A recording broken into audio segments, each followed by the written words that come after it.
This message is a little different for me. For one, it's a bit of a split perspective, um, but the message kind of, I think, ties both perspectives in together. And maybe there's like a underlying message here about how we're all not all that different, even if our circumstances are a little different. And the other thing is that normally with these messages, I have a lot of symbolism to pull from um, in regards to what the message is. There's symbolism, there's analogies.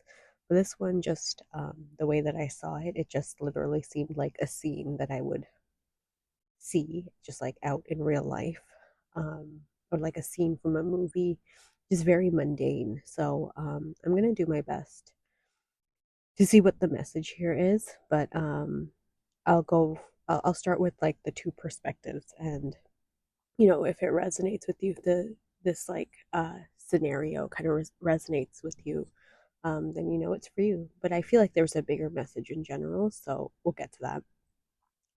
But to start with, this what I saw had to do with two men, and so there's this older man, and these two men they're like meeting up to sort of hook up, and the older man, it seems like he it's like he's looking for escapism or something because he meets with this younger man, and it's like they have sort of a agreement or something that they're role playing a scenario together. They're like sitting in public, but it's like a role play scenario. And so this older man, he's kind of like, it's almost like he breaks character and he starts talking about his, what it seems to be like his wife. I heard a name, but I can't quite remember it, but I do remember getting this sort of impression of like Zeus and Hera, like the Greek gods. So I wondered if there was something to do with infidelity, um, because at this point I was still, the perspective that I was getting was an outsider's perspective, kind of looking in. And so he starts kind of talking about this woman, right? And it's like he's trying to connect with this younger man. And even though they've met up for this sort of physical encounter, right? Um, it's almost like that's not really what he wants. This older man wants. Um, it's like he's stuck on his wife, but it's like he sees something in the younger man and kind of resigns himself to his fate. Like he sees like confusion or something, or like the younger man doesn't kind of act in the way that he expected him to, and he's sort of just like, oh, like never mind, let's just do this. And that was kind of that for the older man's kind of perspective.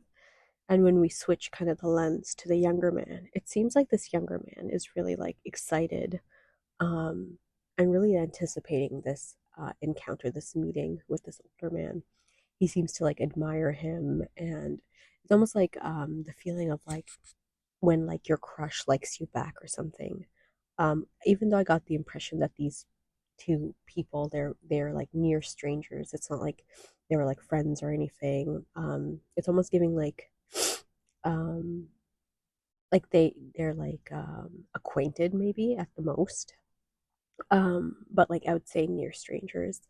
Um, but this younger man is clearly attracted to the older man, and as they meet up, he's excited, and they're sort of getting into these like characters that they're role playing, and as this older man starts talking about this woman, it takes this younger man aback. Like he's a little surprised and not really sure what to say. Like it pulls him out of the moment, and he like doesn't. It's almost like he doesn't know what to say. It's almost like I would say he feels very confused. That's what it felt like, um, as I was kind of experiencing this. Right, he felt confused, and but like and then it's almost like after when I said like the older man resigned himself to this, it seems like the younger man is like a little unsure now. Like he's not as excited as he was before. He's just like unsure now, but he goes along with whatever happens afterwards, anyways, right? And because that's where the scene ends for me.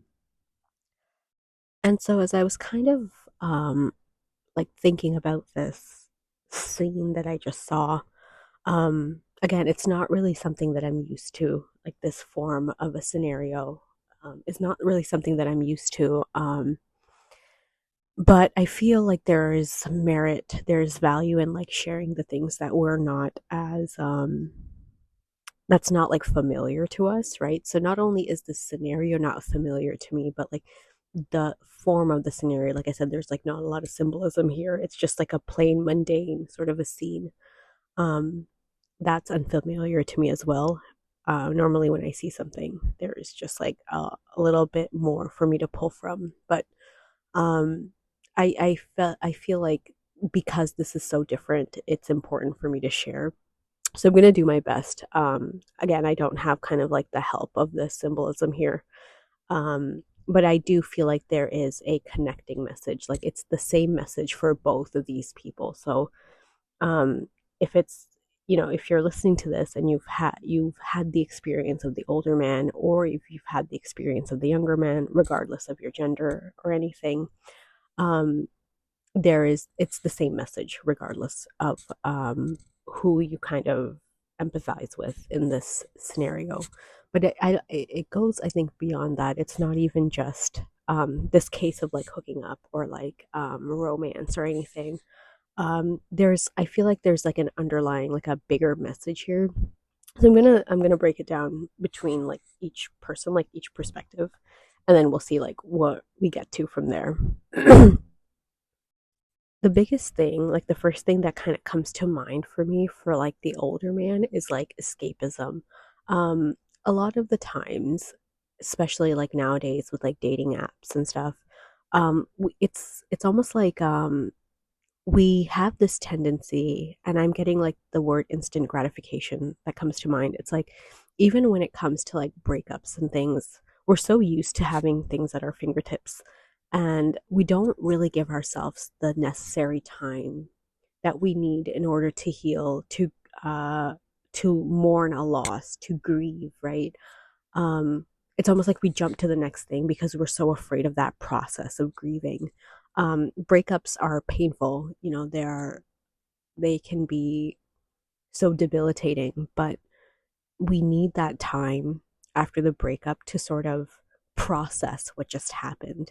But in my limited experience on dating apps, what I've noticed is that a lot of people that I met, like it's almost like I could sense that they were there. Um, as I was like talking to them, is like sometimes they would outright tell me, but like other times there was just like a what would you call it, like a jadedness, right? Like a sort of bitterness beneath the surface. Like it was like they were trying their best to be attractive and appealing, but there was this sort of bitterness, and that wasn't like unattractive. It's just that like you could tell that they were trying really hard to like bury that bitterness, because and that's what happens when you don't really give yourself enough room to breathe after a heartbreaking sort of circumstance, and you just jump onto the next thing because you think, again, it comes, we're coming back to this like point of like escapism, right? You're trying to escape the pain, but it's like you really need to let yourself feel certain things, um, and kind of process them and then release them in order to understand why something happened, right? A lot of the times we experience this pain and this heartbreak, um, not only because of the loss, but also because we don't really understand why it happened. Um, and in order to understand why it happened, so in order to heal, you really need to feel what you feel and then release it, right? So the more you suppress it, um, the like worse this like wound is gonna get, right? Um, so in this case of this older man, clearly his mind, like his body was physically with this younger man in this scenario, in this date, right? But his mind was elsewhere. His mind was still occupied with his ex-wife.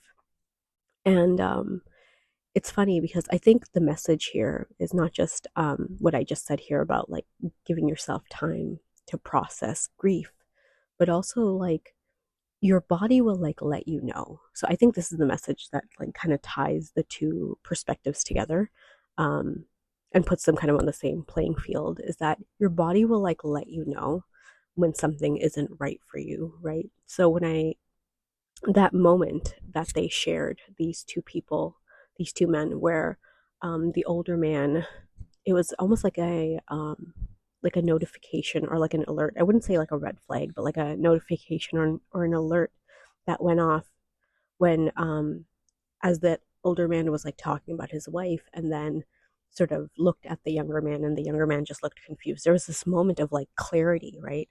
A moment of like almost like a breakthrough where like, oh, like I'm not supposed to be here right now. But instead he carried on with this date. And I think that's something that we all do. It's like I would say like natural, because we think we need to continue, we need to carry on with this date that we're on, or whatever it is that we're doing, right? Even though our body gives us this signal like, hey, like because our mind is preoccupied with this one person or this one circumstance, we shouldn't be here right now. We ignore that and we continue on because we think we know better. We think we can like because we've decided to have this date, to have this escapism, that that's the better choice for us, right?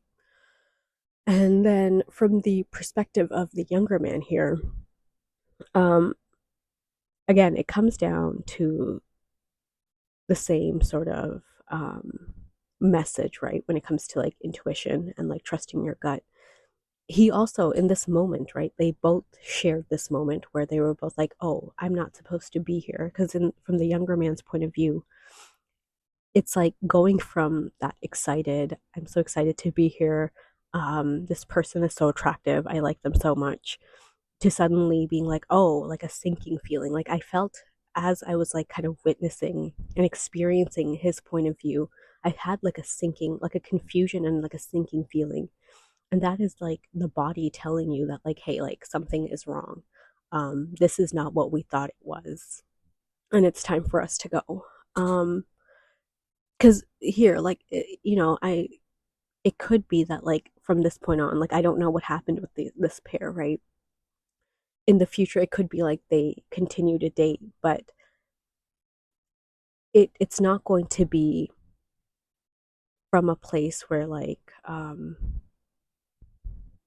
it's not going to be from a place of like a fresh start where like they're both on the same um level, yeah, the same level, because someone is already carrying a lot on their mind, right? They're preoccupied with something, whereas the other person, this younger man here, is ready for something new. And in that moment where the older man starts talking about his ex-wife, right? There could be this feeling of inadequacy that sort of blooms inside this younger man, right? Um, it's even if it's like not conscious level, on the subconscious, like hearing about someone's ex. Um, I think you subconsciously kind of know that this person isn't like over it, and I think that's why sometimes people in relationships don't want to hear about the other person's exes, because there's this fear that this person isn't over the ex, right? So imagine like on a first date hearing about someone's ex, right?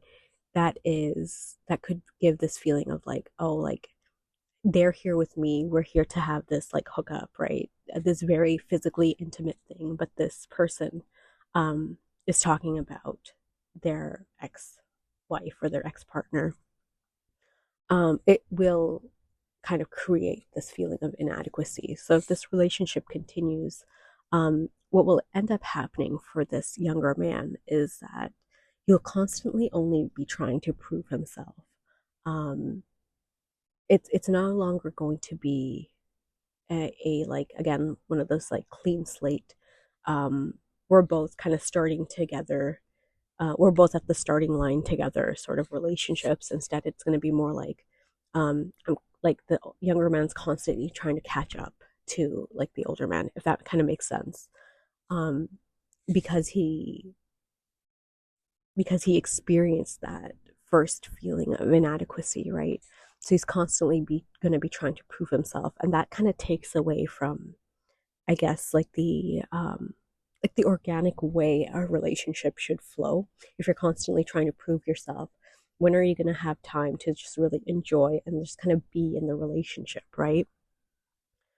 So I guess the kind of secondary advice here is for someone who, if you've experienced something like this, aside from like the whole like intuition thing, like trust your gut, it's also that like don't chase anyone who makes you feel inadequate. And I know that's such a like typical thing to say, like you hear it so often, but like seriously, like don't just because they're there in the moment with you and they continue um like they give you like even after that like gut feeling of like weirdness that you feel, you continue to have that physical like intimacy, right? You continue to hook up, you even continue to like date each other afterwards. Like trust that gut feeling um that you had. Don't fall into the trap of like thinking that this person wants you for you. Make sure to kind of step out of yourself and kind of look at, hey, like, I wonder why this person is talking about their ex partner, right? Um, it's like if you continue this like relationship or this, even this like pattern of behavior, if that is something that applies to you, you're going to spend a lot of your life or a lot of your like romantic, not even like romantic, just like interpersonal relationships, you're going to spend a lot of it constantly trying to prove yourself, and it's really going to weigh on your self-worth. So I think that's kind of the message. I know this is a little scrambled and all over the place, um, but I hope this reaches like the people that it needs to, and I hope I've kind of broken down what needs to be heard. um, yeah, so I hope that helps.